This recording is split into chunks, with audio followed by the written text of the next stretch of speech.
Good evening, everyone. I have a video that I wanted to show you guys. I'm not sure who recorded it and stuff, or what year it was done. They might have it on the credits at the end.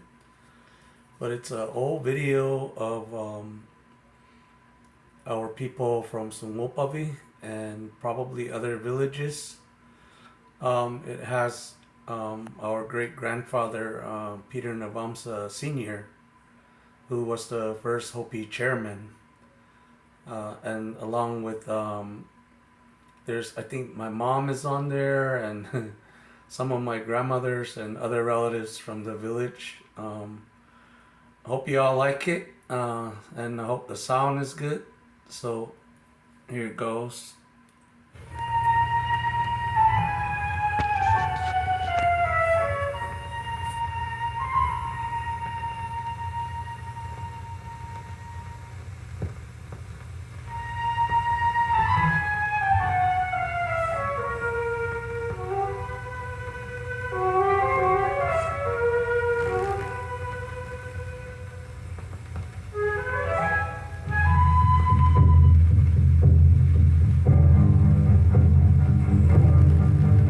Idea of the American Indian, a fearsome warrior, the conqueror of Custer, the lord of the plains.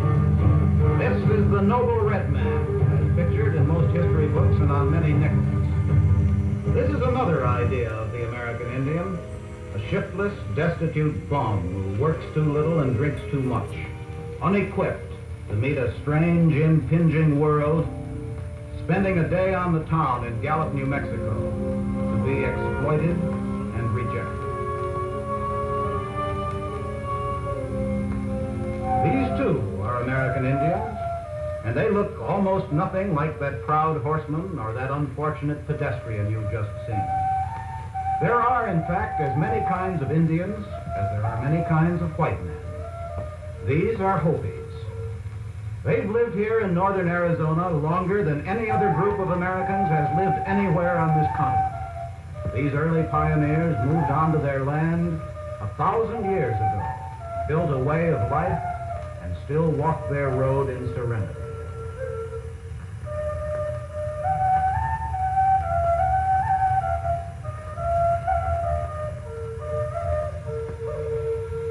I'm Charles Collingwood. Today's adventure is an exploration made by us, a trip we took on that Hopi road. We carried motion picture cameras. Pictures have been made of Hopis before, but this is the first time that they've permitted such a thorough film examination of their way of staying alive. The Hopis have an aversion to white men with movie cameras. There's a long history of exploitation and bad etiquette. Most importantly, the Hopis disapprove of pushing oneself forward. These were problems that only trust and understanding on both sides could solve.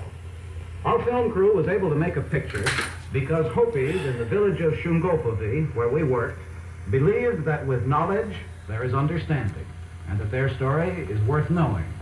This is a decision we had reached some time before. They determined to move down that road of theirs toward the territory of the white man, to let us see their world and their future as characterized by their children. They escorted us on the Hopi Road. It was quite a trip. The Hopis live as farmers in the desert. It's an extremely unlikely location for the oldest continuously inhabited settlement in North America. Their reservation gets about a dozen inches of rainfall a year. Iowa cornfields get more than that in 3 months.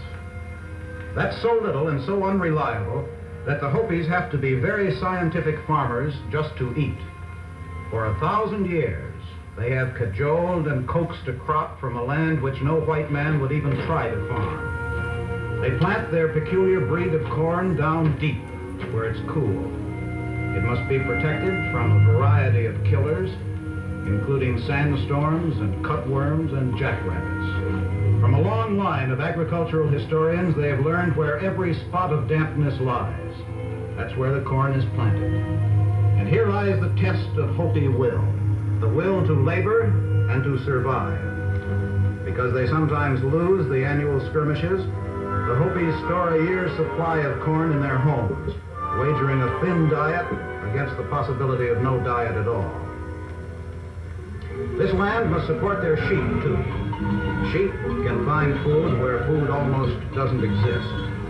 Yet it takes 30 acres to support a single animal here. It requires 120 acres for a cow. What money the Hopi farmer makes, averaging something less than $150 a year per Hopi, comes chiefly from selling wool and lambs or slaughtering old sheep for their hides. Lamb is a luxury too rich for the Hopi's own menu, so it's wise to eat only the knotty old mutton.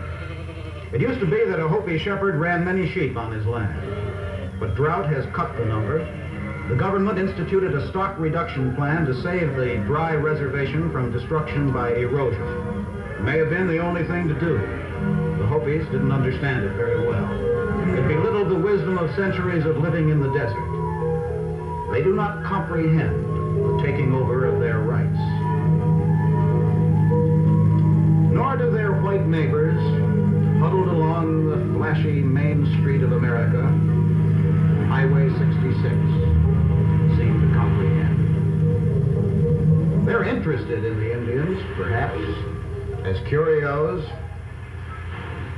as something the tourists come along Route 66 to buy. But here's the mayor of Winslow, Arizona, speaking for 8,000 nice people. Knowing the Indians like I do, I'd like to tell you a few things about them. They're very colorful people and very stable.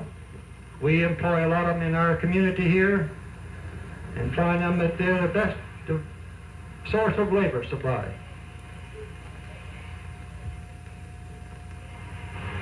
If you're planning a trip, why not plan to come this way during the latter part of August and join our caravan of cars to the world-famous Hopi Indian snake dance, where you will see these Hopi Indian people stage this weird and religious ceremony where they use live rattlesnakes as a powerful ring. You will see exactly the same ceremony that Coronado saw when he came to this country more than 400 years ago.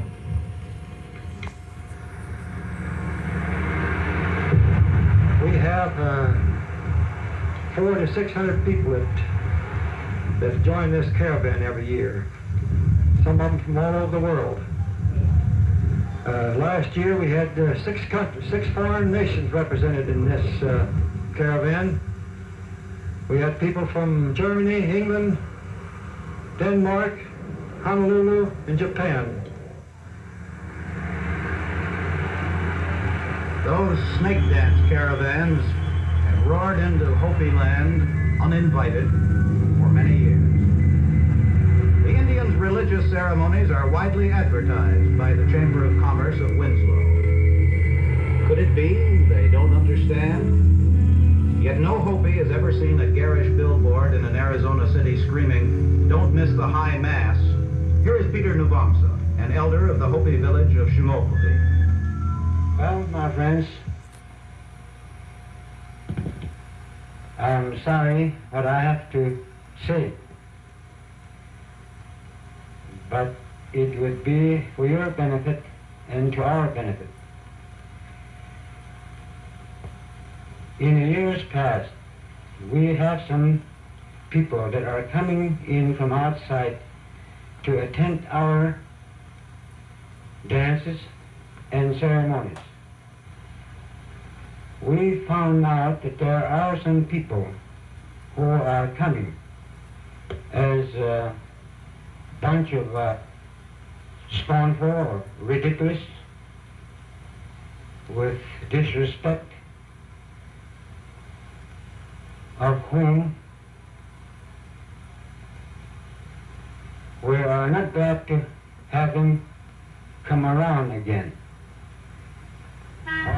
Yet we know there are some people that come and attend our dances with respect, and we appreciate to have them come to see our dances.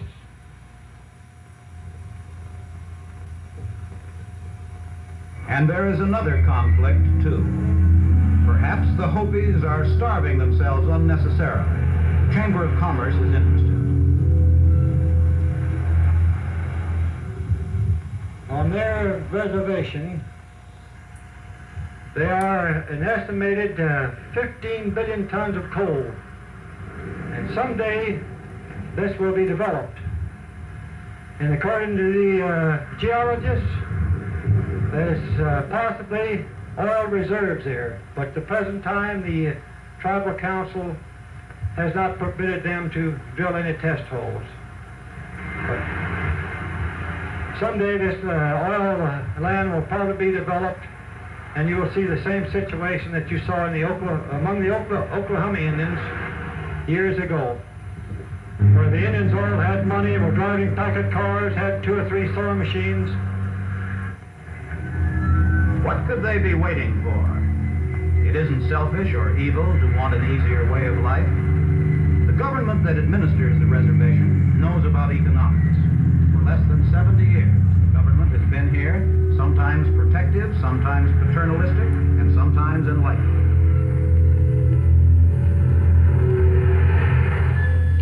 I'm Alan Harper, Director of the Navajo Hopi area.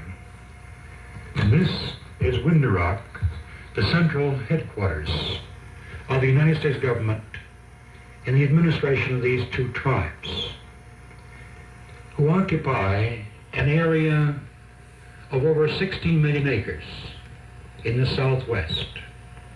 They're located in 3 states, Arizona, New Mexico, and Utah.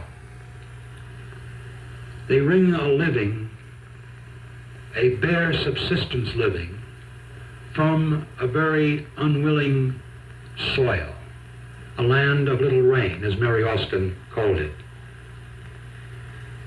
They, even if all of the resources of which they are possessed could be fully developed,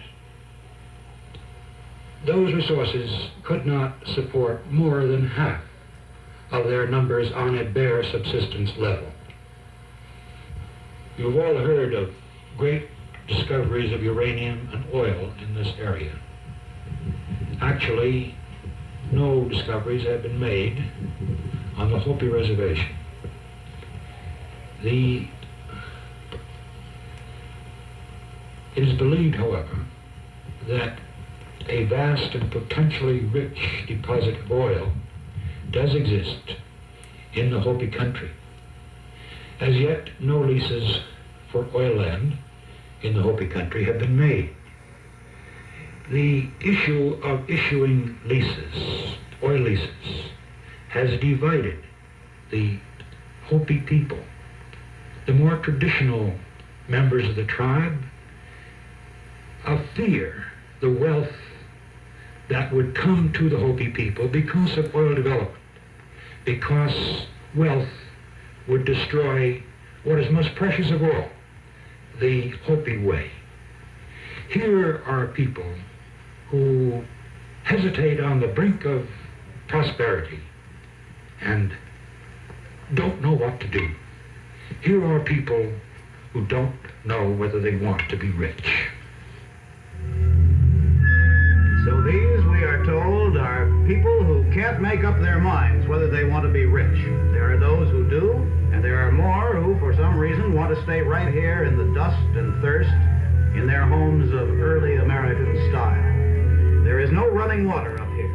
There are no trees or flowers or lawns. But there must be something that has made it possible for these Hopis to hang on to the edge of their mesa longer than any other Americans have hung on anywhere. They have a friend who can probably explain it. He is Oliver Lafarge, author, anthropologist, president of the Association on American Indian Affairs. Oliver Lafarge is frankly partisan about the Indians and their struggles.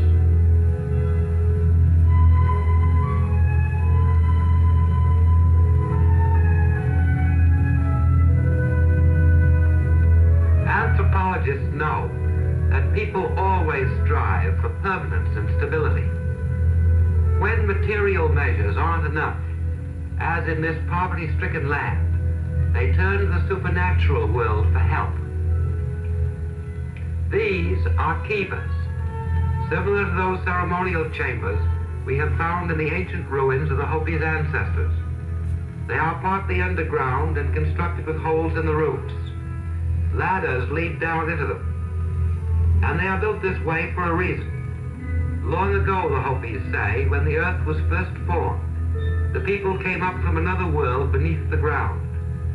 Now, when the Hopis prepare their rituals, they return into the heart of the earth from which they sprang, and from which they wring their living. It is then that the dancers who enact the roles of the kachinas bring with them these figures of themselves. They are given to the children who are to be brought up in the Hopi way.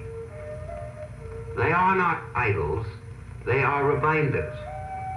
They represent the kachina and the sacred spirit believed to be present with it. The long day of choral singing and disciplined dancing is a single intense prayer. The strength that has made it possible for Hopis to survive for centuries in the desert is born in the kiva. It is carried out to the plazas and to all the homes in the dances and songs of the kachinas.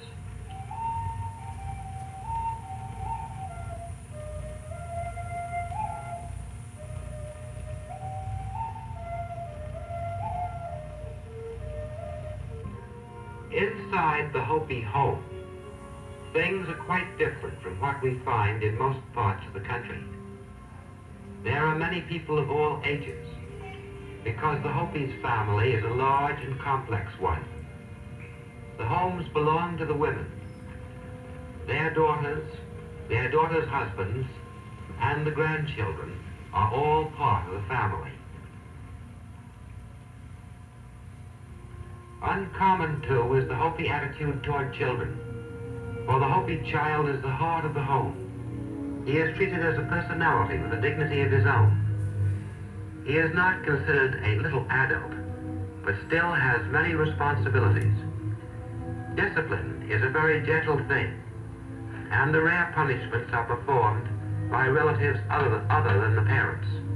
The parents teach. The children are taught to follow the Hopi religious path and is influenced in all activities, traditions, home duties, the work of the land, artwork. Most Hopis are craftsmen of notable skill. The women make baskets and pottery. The men weave and make silver. Their designs are ancient, and there is serenity obvious in them. This is Paul Suk, a Hopi silversmith, and his two sons. Ja piernat tosposivan ja pinat yan tosposivan ja pekame yan tinime ya ipatamaye kan nakin pa pasyon kan palala kayo kan yang palala kan pas maku kan yang kami kan untuk yang puri hati yang kan tan ya kusi orang orang jani mas posit kan kerap kan Kami harus usaha apa pilihan pantai pilihan kalau main tak apa pantai ini kita tengok kalau apa seperti itu kapan itu dari kita kita ramai kasihan nak menurut kita tiap kalau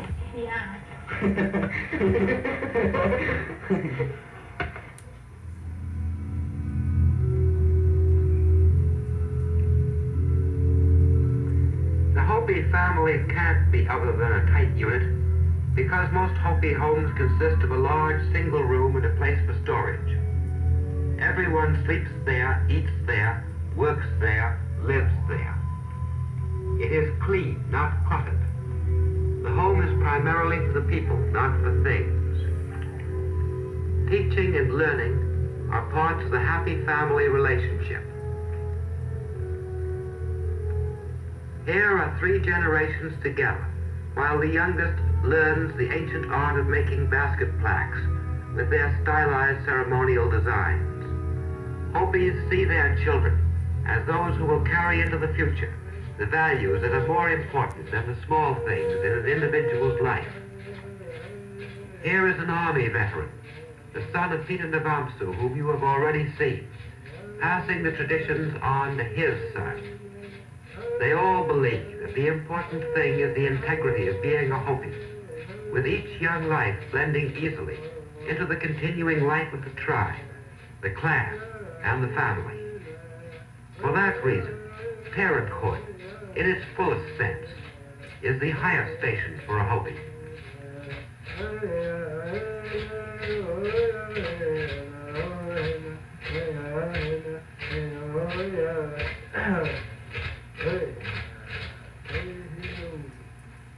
This road that rambles precariously up to the mesa where the Hopis cluster leads down again, of course. It ties to the land and to the white man's world, the territory presided over by the government and the Chamber of Commerce. For a Hopi, there is much to learn in going up and down. Robert Northshield, Adventures reporter, clambered up the road and then came down it too with a Hopi. Hi, Terry. Hi. Terry, where does this road go? Where's the road go to? Go to my school. To your school, huh? Let's go down there and take a look, huh? Okay. Terry seems happy to go down to what lies at the foot of the mesa, and that's a surprise. For many years, the Hopis opposed the white man's school. There are some here even now who spent years in federal prison as so-called hostiles for their opposition. They were taken away because they stood firm against an arbitrary ruling that tried to force their children away from home to boarding schools. They maintained that they wanted to know what was being taught, and they claimed a right to have a part in that education. So the day schools were set up. Now school is just a short scamper from the village. And each installation can be seen from the other.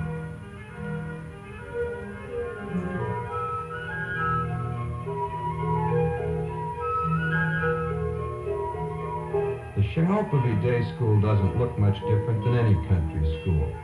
There are teachers like Carlotta Connolly, and there's a school bell for her to ring. Mrs. Connolly's husband, John, is a teacher, too. My wife and I first became interested in Hopi education while undergraduates with the first Hopi to obtain a college degree.